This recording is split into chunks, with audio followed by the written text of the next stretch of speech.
Hello, नमस्कार, शुभ सकाळ मंडळी. कसे आहात? मजेत ना? मी पण मजेत आहे. घेऊन आली आहे तुमच्यासाठी ठरलं तर मगचा 7 मार्चचा एपिसोडचा रिव्ह्यू. तर ठरलं तर मगच्या 7 मार्चच्या एपिसोडमध्ये म्हणजे आज काय होणार आहे माहिती आहे का? चला सांगते. त्याआधी मला सांगायला खूप आनंद होतोय की ठरलं तर मगच्या प्रेक्षकांसाठी आजचा एपिसोड म्हणजे दिल को ठंडक देणेवाला असणार आहे. कारण कालपर्यंत जिथे मैपत आणि साक्षी आनंदी आनंदगडे जिकडे तिकडे चारीकडे त्यांचं चाललं होतं, तिथे आज त्यांचा हातपाय गळे आणि चेहरा पडे असं होणार आहे. तर काल आपण बघितलं होतं की अर्जुनने कोर्टात सांगितलं आहे की जोशी वकिलांनी त्याला NOC दिली आहे आणि आता मधुभाऊंची केस तो लढणार आहे. तर आता अर्जुन कोर्टात आलाय म्हटल्यानंतर महिपत आणि साक्षीचा चेहरा तेव्हापासूनच पांढरा फट्ट पडलेला होता. प्रियाचेही थोडे लाईट्स लागले आहेत, पण अजून तिला असं वाटतंय, होप्स आहेत प्रियाच्या मनात. पण जर साक्षी अडकली तर प्रियाचा काय होईल? मला तर आता विचार करूनच आनंद मिळतोय. आहा. तर आता वळूया आपल्या कथेच्या कहाणीकडे. तर पवार वकील इथे त्यांचा पहिला युक्तिवाद करत असतात आणि ते पुरते घाबरले आहेत. त्यांनाही आता कळतंय की हे केस जवळजवळ आपल्या हातातून जाऊ शकते, कारण अर्जुन स्वतः आलाय म्हटल्यानंतर. मग आता ते पप्प करत आता ते त्यांचा पहिलं ओपनिंग स्टेटमेंट देत आहे आणि ते म्हणत असतात की मधुकर पाटलांनी साक्षी शिकरे यांच्यावर केलेले आरोप दादांत खोटे आहेत युअर ऑनर, आणि त्यासाठीचे सगळे पुरावे मी आधी कोर्टात सादर केले. कारण साक्षी शिकरे त्या रात्री त्यांच्या भावाच्या म्हणजे मयत अथर्व विचारेच्या अंत्यविधीला गेले होते आणि हे सगळं आपण आधी कोर्टात सिद्ध केलं आहे असं म्हणून ते आता त्यांचं ओपनिंग स्टेटमेंट इथे करत असतात. आणि पुढे ते म्हणतात की माझी कोर्टाला विनंती आहे जज साहेब की मधुकर पाटील यांचा जामीन रद्द करण्यात यावा त्यासाठी आणि त्यांना शिक्षा व्हावी, कारण मी साक्षी शिकरे यांचा या केसशी काही संबंध नाही आहे मिलॉर्ड. आणि आता अर्जुन त्यांच्या ओपनिंग स्टेटमेंटवर पहिलं ऑब्जेक्शन घेतो आणि त्यांना म्हणतो, ऑब्जेक्शन मिलॉर्ड. आणि तो तीच स्टोरी जी साक्षी आणि महिपतने तयार केलेली आहे तीच स्टोरी आता तो परत सांगत असतो की हो, साक्षी शिकरे आणि अथर्व विचारे सावत्र भाऊ आहेत आणि नेमका ज्या दिवशी खून झाला त्याच दिवशी अथर्व विचारेला हॉस्पिटलमध्ये न्यावं लागलं आणि नेमका ज्या वेळेला खून झाला एक्झॅक्टली त्याच वेळेला अथर्व विचारेचं अंत्यविधी मी साक्षी शिकरे करत होत्या. हे ऐकून महिपत आणि साक्षी दोघं शॉकमध्ये असतात. त्यांना असं वाटतं आपण जे क्रिएट केलं आहे तेच आता अर्जुन परत काय सांग, आता याच्यावर तो पुढे काय बोलणार, ही त्यांना आता घाबरकुंडी त्यांची उडालेली आहे. त्यांनी रचलेली स्टोरी अर्जुनची सांगून झाल्यानंतर अर्जुन ॲडव्होकेट पवारांना म्हणतो, am I right advocate Pawar? तर ते म्हणतात हो अगदी बरोबर. मग आता अर्जुन म्हणतो की आता त्याला ही स्टोरी आता पुन्हा साक्षी शिकरेच्या तोंडून ऐकून घ्यायची आणि त्या जज साहेब पण त्याची परमिशन ग्रँटेड करतात. आता साक्षी येणार असते पुन्हा आरोपीच्या पिंजऱ्यात आणि त्यावेळेला महिपत आता साक्षीला मोटिवेट करत म्हणत असतो की जा बेटा, तुझ्यामध्ये जेवढी असेल ना तेवढी ॲक्टिंग बाहेर काढ, जा उत्तम अभिनय कर, जा, काय नाही होणार, नाही आला जोशी नाही आला, तुझ्यात आहे नाही तेवढी सगळी ॲक्टिंग बाहेर काढ, परत या कोर्टाचं तोंडच बघायला नको, जा बा जा, असं ते साक्षीला मोटिवेट करत तिला आरोपीच्या पिंजऱ्यात पाठवतो. पण आता साक्षीला मात्र जाम टेन्शन आलं की तिथे गेल्यावर अर्जुन तिला काय विचारणार आहे. ती आल्यानंतर अर्जुन तिला विचारतो की विलासच्या खुनाच्या रात्री नेमकं काय काय घडलं होतं हे तुम्ही पुन्हा एकदा सांगाल. तेव्हा आता साक्षी ॲक्टिंग करत म्हणते की तुमच्या रात्री असेल ती विलासच्या खुनाची रात्र, पण माझ्यासाठी ती माझ्या भावाच्या मरणाची रात्र होती. आणि हे बोलत असताना खरंच ती मस्त ॲक्टिंग करत असते. तिच्या डोळ्यात अगदी दुःख वगैरे ती दाटून आणते एकदम आणि म्हणते की त्या रात्री जे काही झालं मी आधी कोर्टात हे सांगितलं आहे जज साहेब, मला त्या रात्रीची आठवण काढायलाही नाही आवडत, कारण मला त्या सगळ्या गोष्टींचा त्रास होतो. तर अर्जुन युक्तिवाद करत म्हणतो, ऑफकोर्स तुमचा सख्खा भाऊ गेलाय म्हटल्यावर. तर साक्षी त्याला करेक्ट करत म्हणते सावत्र भाऊ. मग अर्जुन म्हणतो ओ सॉरी, म्हणजे महिपत शिकरेंच्या दुसऱ्या बायकोचा. तर ती म्हणते नाही, आमची आई एक होती, आमचे वडील वेगवेगळे होते. तिचा हा धदांत खोटेपणा ह्या सगळ्या चांगल्या लोकांना अजिबात पाहवत नाही आणि त्यांचे एक्सप्रेशन इथे बघण्यासारखे आहेत. सगळे विचार करताय अरे काय खोटारडे लोक आहेत हे. अर्जुन पुढे आता अथर्व विचारेचं स्कूल लिव्हिंग सर्टिफिकेट, त्याचा ID कार्ड असे डॉक्युमेंट साक्षीला दाखवतो आणि विचारतो नाव चेक करून घ्या अथर्व विचारे, करेक्ट आहे ना? ती म्हणते हो करेक्ट आहे. तर आता अर्जुन पुन्हा विचारतो, आता मला सांगा विलासचा खून झाला, सॉरी अथर्व विचारे ज्या दिवशी गेला त्या दिवशी नेमकं काय झालं होतं? आता साक्षी ॲक्टिंग करत म्हणते जज साहेब मला तीच गोष्ट अजून किती वेळा सांगावी लागणार आहे, मी म्हणते ना की मला त्रास होतोय. तर अर्जुन म्हणतो last time, I promise last time सांगावी लागणार आहे. आता साक्षी सांगते की ज्या दिवशी तो गेला त्या दिवशी मी रिसॉर्टवर पार्टी करत होते आणि जेव्हा मला फोन आला की अथर्व विचारे चा ॲक्सिडेंट झाला आहे आणि तो हॉस्पिटलमध्ये, तेव्हा मी तिथे हॉस्पिटलला गेले. त्यानंतर मी गेल्यानंतर अर्ध्या तासात तो गेला आणि माझ्या वडिलांना मला यातलं काही कळू द्यायचं नव्हतं माझ्या सावत्र भावाबद्दल, नाही तर त्यांना त्रास झाला असता ना, म्हणून त्याचे अंत्यविधी मी एकटीने केले, असं साक्षी इथे सांगत असते. अर्जुन हळूहळू आता अथर्व विचारेला हॉस्पिटलला केल्यानंतरचे पेपर्स, त्यानंतर त्याच्या हॉस्पिटलचं बिल्स, असे सगळे डॉक्युमेंट्स एक एक करून साक्षीसमोर सादर करत असतो आणि तिला प्रत्येक वेळी विचारत असतो, नाव चेक करून घ्या, अथर्व विचारे, बरोबर. नंतर तो तिचं अथर्व विचारेचं डेथ सर्टिफिकेट पण साक्षीच्या हातात देतो आणि मग म्हणतो, नाव चेक करून घ्या, अथर्व विचारे ना, बरोबर आहे ना. तर तो पुन्हा पुन्हा हे कन्फर्म करून घेत असतो, कारण नंतर त्यांनी पलटी नको मारायला. पण आता साक्षी म्हणते, हे काय चाललंय, माझा एक उमदा भाऊ गेलाय, एक तरुण भाऊ गेलाय आणि तुमचं हे सगळं काय चाललंय, तुम्हाला ही सगळी गंमत वाटते का, मस्करी वाटते का, तुम्हाला मजा येते का या सगळ्या याच्यामध्ये. एका बहिणीच्या हातात एका भावाचं डेथ सर्टिफिकेट आहे आणि तुम्हाला या गोष्टींची मजा घ्यायची आहे का. अर्जुन म्हणतो, अजिबात नाही, आपण एक काम करूया, आपण तुमच्या या गेलेल्या भावासाठी मग 2 मिनिटं सायलेन्स ठेवूया. ते पण साक्षीला आवडत नाही. ती म्हणते, काय पोरखेळ आहे हा. अर्जुन मस्त ॲक्टिंग करतो आणि म्हणतो, I am really very sorry, मला तुम्हाला पुन्हा हर्ट करायचं नव्हतं. ठीक आहे, तुमचं दुःख कमी करण्यासाठी मी तुम्हाला दुसरं काहीतरी दाखवतो. आणि आता इथे अर्जुन सादर करतो अथर्व विचारेचं आधार कार्ड आणि तो म्हणतो की या आधार कार्डच्या पत्त्यावर जेव्हा आम्ही चौकशी केली तेव्हा मला कळालं की 20 वर्षापासून या आधार कार्डच्या ॲड्रेसवर कुणीही राहत नाही आहे. त्यानंतर तो दुसरा एक डॉक्युमेंट दाखवतो की हे अथर्व विचारेचं अपॉइंटमेंट लेटर आहे, पण त्याचं ज्या कंपनीकडून अपॉइंटमेंट लेटर आलं आहे ती कंपनी एक्झिस्टच करत नाही, म्हणजे ती कंपनी अस्तित्वातच नाही आहे. त्या आधार कार्डच्या ॲड्रेसजवळ जेव्हा त्यांनी चौकशी केलेली असते तेव्हा तिथे अथर्व विचारे नावाच्या कुठल्याही व्यक्तीबद्दल इतर आजूबाजूच्या लोकांना माहिती पण नसतं. आणि आता ही गोष्ट अर्जुन साक्षीला विचारतो, यावर तुमचं काही म्हणणं. साक्षी आता तिचा चेहरा एकदम पांढरापट्ट पडला आणि ती म्हणते, माझं काय म्हणणं असेल, ती कंपनी अस्तित्वात नाही आहे असं म्हटल्यावर अर्जुन पुन्हा तिला विचारतो की तुम्ही तर म्हटलं होतं हे पेपर खरे आहेत.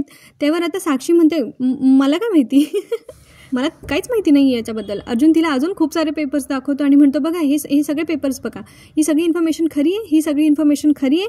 आता साक्षी पण म्हणत असते, हो खरी आहे, ही सगळी इन्फॉर्मेशन खरी आहे, ही सगळी इन्फॉर्मेशन खरी आहे. आणि आता नंतर ती एकदम चिडून अर्जुनला म्हणते, हो ही सगळी इन्फॉर्मेशन खरी आहे. तर अर्जुन म्हणतो, ही सगळी इन्फॉर्मेशन खोटी आहे. आणि आता अंगाशी येत आहे म्हटल्यानंतर पवार वकिलांना मध्ये काहीतरी बोलावंच लागेल, म्हणून ते म्हणतात, ऑब्जेक्शन युअर ऑनर, ॲडव्होकेट सुभेदार आमच्यावर खोटे आरोप करतायत. पण जज साहेब काही त्यांचं ऐकून घेत नाही आणि ते त्यांचं ऑब्जेक्शन सस्टेन करतात. म्हणजे आता त्यांना अर्जुन सुभेदारला त्याची प्रक्रिया पुढे करण्यासाठी जज साहेब आता ग्रीन सिग्नल देतात. पण जज आता अर्जुनला म्हणतात की तुम्ही इतके गंभीर आरोप करताय ते तुम्ही पुराव्याशिवाय करू शकत नाही. त्यावेळेला आता कुसुमताईला टेन्शन येतं, म्हणजे आता हे काही ऐकून नाही घेणार का, अर्जुनला बोलू नाही देणार का. पण सायली अर्जुनवर कॉन्फिडंट आहे आणि ती म्हणते, कुसुमताई तू फक्त बघत राहा आता पुढे काय काय होत आहे ते. आता अर्जुन पण म्हणतो, मी पुराव्याशिवाय कधीच बोलत नाही. आणि मग अर्जुन कोर्टाकडे परमिशन मागतो त्याच्या एका साक्षीदाराला बोलवण्याची. आणि त्यापूर्वी आता प्रिया पण म्हणत असते, बाबा हे सगळे आरोप खोटे आहेत, असे खोटे पेपर कोणी कोर्टात सादर करेल का. आणि मग ती नागराजला पण विचारते, हो ना काका.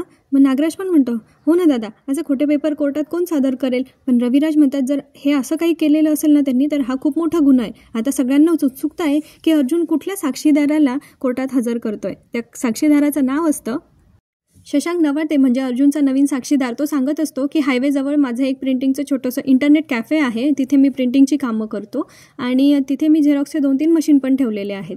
तर मग अर्जुन म्हणतो, हे पेपर्स तुमच्या इथे फोटोकॉपीसाठी आले होते का. तेव्हा तो ते पेपर्स बघतो आणि म्हणतो की मी दिवसातून 100-200 फोटोकॉपीज काढतो, त्यामुळे मला ते नाही सांगता येणार की हे माझ्याच दुकानात झाली आहे का म्हणून. आणि मग त्याच्यानंतर अर्जुन दुसरे डॉक्युमेंट्स दाखवतो आणि म्हणतो, बघ हे डॉक्युमेंट्स नीट बघा आणि सांगा हे तुमच्या दुकानात रेडी झालेत का. त्यावेळी तो ते डॉक्युमेंट्स व्यवस्थित बघतो आणि म्हणतो, हां कदाचित हे डॉक्युमेंट्स माझ्याच याच्यामध्ये रेडी झालेत. तर अर्जुन म्हणतो, कसं, कोणी केले होते ते. तर त्यावेळेला तो व्यक्ती सांगत असतो की आता ऑनलाईनचा जमाना आहे, त्याच्यामुळे सगळं मेल थ्रू येतं इन्फॉर्मेशन, आणि मला तशी इन्फॉर्मेशन दिली गेली आणि त्याप्रमाणे सांगितलं की ह्या नावाने मला ह्या प्रकाराचे डॉक्युमेंट्स बनवून द्यायचे आहे. अर्जुन आता त्या दुकानदारालाही झापून काढतो की तुला माहिती का हा किती गंभीर प्रकारचा गुन्हा आहे ते. तो म्हणतो की हे माझं कामच आहे, माझं प्रिंटिंगचं दुकान आहे आणि मी फक्त गोष्टी प्रिंट करून देतो.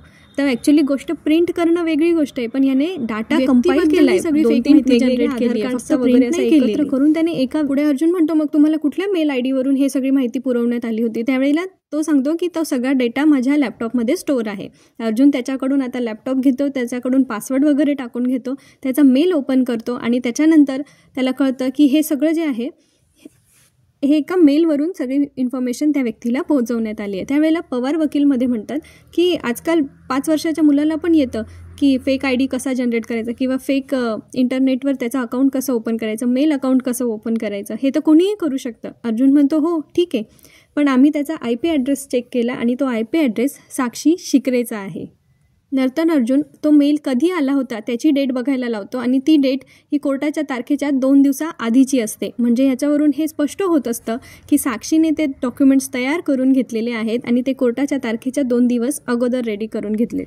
आणि हो, हे सगळं प्रूव्ह होण्याच्या आधी आहे ना, एकदा साक्षी उठून म्हणत असते की हे सगळे लहानपणाचे पेपर्स आहेत ना अथर्वचे, तर हे पेपर्स असे पेपर कसे कोण कशाला बनवून घेईल असं म्हणून. तेव्हा अर्जुन म्हणतो की पण मी तुम्हाला म्हटलंच नाही आहे की हे पेपर्स तुम्ही तयार केलेत. आणि मग त्याच्यानंतर अर्जुन हा सगळा युक्तिवाद करून हे प्रूव्ह करतो की तो IP ॲड्रेस जो होता तो साक्षी शिकरेचा होता आणि तिनेच हे डॉक्युमेंट्स तयार करून घेतलेत. हे ऐकून साक्षी आता चिडून उठते आणि ती म्हणते हे सगळं खोटं आहे, माझ्यावर सगळे खोटे आरोप होत आहेत, अण्णा तुम्ही बोला ना काहीतरी. तेव्हा महिपतमध्ये हे खोटं आहे जज साहेब, या आडवा या अर्जुन सुभेदारला खोटे आरोप करतोय. त्यावर आता जज त्यांना पुढे काही बोलू देत नाही आणि ते म्हणतात ऑर्डर खाली बसा, तुम्ही खाली बसा. आता अर्जुन सुभेदार म्हणत असतो पवार वकिलांना की तुम्हाला याच्यावर काही क्रॉस क्वेश्चनिंग करायचं आहे का, पण पवार वकिलाची बोलती बंद झालेली आहे आणि ते म्हणतात नाही मला काहीच नाही बोलायचं आहे. अर्जुन आता त्या साक्षीदाराला जायला सांगतो, पण मग जज साहेब त्याला अडवतात आणि ते म्हणतात की तुम्ही ही केस संपेपर्यंत या कोर्टाच्या बाहेर जायचं नाही आहे, तुम्ही जे केलं हा फार गंभीर गुन्हा आहे आणि त्याच्याबद्दल शिक्षा पण होऊ शकते, त्यामुळे कुठे जायचं नाही आहे असं स्ट्रिक्ट वॉर्निंग जज साहेब त्याला देतात. आणि मग पुढे जज म्हणतात की आत्तापर्यंत मांडल्या गेलेल्या मुद्द्यांवर विचार करण्यासाठी कोर्टाला थोडा वेळ हवा आहे आणि त्याच्यासाठी 15 मिनिटाचा ब्रेक ते घेणार आहेत. ह्या कोर्टाचा तर ब्रेक झाला आहे 15 मिनिटाचा, पण अर्जुनचं कोर्ट अजून त्याची वाट बघताय, ते म्हणजे सायली. आता सायलीसमोर अर्जुनची बोलती बंद आहे. जो आतमध्ये इतका पोपटासारखा बोलत होता तो वकील आता बायकोसमोर शांत बसला आहे. आता सायली त्याच्याकडे फक्त बघत असते आणि थोडीशी चिडलेली असते कारण रात्रभर त्यांचा काही कॉन्टॅक्ट झालेला नसतो. अर्जुन पण तिच्याकडे चोरट्या नजरेने बघत असतो आणि सगळेच तिथे एकदम त्यांच्याकडे बघत असतात की ह्या दोघांचं काहीतरी चाललंय. चैतन्य आता अर्जुनसाठी कॉफी देतो आणि म्हणतो 15 मिनिटाचा ब्रेक आहे, आटप लवकर. आता सायलीला पण तो देत असतो, पण सायली म्हणते नको आहे मला. अर्जुन म्हणतो काय झालं, असं का वागताय तुम्ही. तेव्हा सायली म्हणते आता मी काय करू, कोर्टात इतका छान युक्तिवाद सादर केला म्हणून मी माझ्या नवऱ्याचं कौतुक करू की रात्रभर तुम्ही माझ्याशी एकही शब्द नाही बोलला, मला काही सांगितलं नाही आणि म्हणून मला काळजी करायला लावी, म्हणून मी तुमच्यावर चिडू. आणि अर्जुन अगदी निरागसपणे तिला समजावून देत असतो की मी फोन करणारच होतो, पण माझा फोन स्विच ऑफ झाला आणि चार्जिंगची कॉर्ड पण नव्हती, चार्जर पण नव्हता गाडीमध्ये. आणि मग चैतन्य यावेळेला ना इकडे तिकडे बघत असतो कारण त्याला या दोघांमध्ये पडायचं नसतं. पण अर्जुन म्हणतो बोल ना काहीतरी. तेव्हा चैतन्य सांगतो हो फोन बंद झालेला होता, चार्जर पण नव्हतं. आणि अर्जुन आता तिला सांगतो की प्लीज मी सायली विसरा ना, आता मी एक काम करतो, तो सरळ कान पकडतो आणि मग म्हणतो मला माफ करा. पण मग आता सगळ्यांनाच असं वाटतं अरे आहे आपलं कोर्ट आहे, इथे इतके लोक अर्जुनला ओळखतात, ते त्याला मान देतात आणि याचं काय इथे बालिशपणा चाललाय. पण मग अर्जुन म्हणतो की इथे माझं कोर्ट पण माझी बायको आहे, जज पण तीच आणि मी तिच्यासमोरच माफी मागतोय. आता ह्या कोर्टाने मला माफ केलं का. सायली इथे गोड असते आणि अर्जुनला माफ करते. आता ती पुढे अथर्वचा विषय काढते, म्हणते बरं तो अथर्व, पण अर्जुन तिला बोलता बोलता थांबवतो आणि ती म्हणते ही कोर्टाची हवा आहे, इथे कुठली बातमी कुठपर्यंत कशी पोहोचेल त्या वाऱ्यासोबत हे सांगता येत नाही, त्याच्यामुळे काहीच बोलायचं नाही केस संपेपर्यंत. चैतन्य पण म्हणतो आपण आत्ता तो विषय नको काढायला. कुसुमताई म्हणतात पण जेव्हा कळलं ना कोर्टामध्ये की अर्जुन केस लढतोय तेव्हा महिपतचा चेहरा बघण्यासारखा झाला होता आणि ते सगळे हसायला लागतात. तेव्हा तिकडे मधुभाऊ येतात आणि ते अर्जुनची पुन्हा पाय धरायला लागतात आणि त्याची माफी मागायला लागतात की मी तुझ्याशी गेल्या किती दिवसामध्ये किती चुकीचं वागलोय, तू मात्र मला वाचवण्यासाठी, जावई बापू तुम्ही मला वाचवण्यासाठी धडपड करत होतात असं तिथे मधुभाऊ अर्जुनला सांगत असतात. पण अर्जुन इथे अगदी समजूतदारीने त्यांना समजून घेतो आणि म्हणतो त्यावेळी जशी सिच्युएशन होती ना तसं तुम्ही वागलात, यात तुमची काहीही चूक नाही आहे. मग आता ते सगळे बसतात, मस्तपैकी चहा घेत असतात आणि तेव्हा अर्जुन त्यांना प्रश्न विचारतो की आता तर तुम्हाला काही शंका नाही आहे ना की मी तुमच्या मुलीला कायम सुखात ठेवू शकेल असं. मधुभाऊ म्हणतात अजिबात नाही, ह्याच जन्मात काय पुढच्या 7ही जन्म तुमची जोडी अशीच आनंदी राहू दे आणि तुम्ही एकमेकांची तुम्हाला साथ लावू दे. तेव्हा अर्जुन म्हणतो म्हणजे पुढचे 7 जन्म मिसेस सायलीच माझी वाईफ असणार आहे. आणि अर्जुन खुश होतो आणि त्यांच्यामध्ये आपल्याला छान छान इथे कॉन्व्हर्सेशन हसत खेळत बघायला मिळते. थोडंसं त्यांना पण आता रिलॅक्स वाटतं.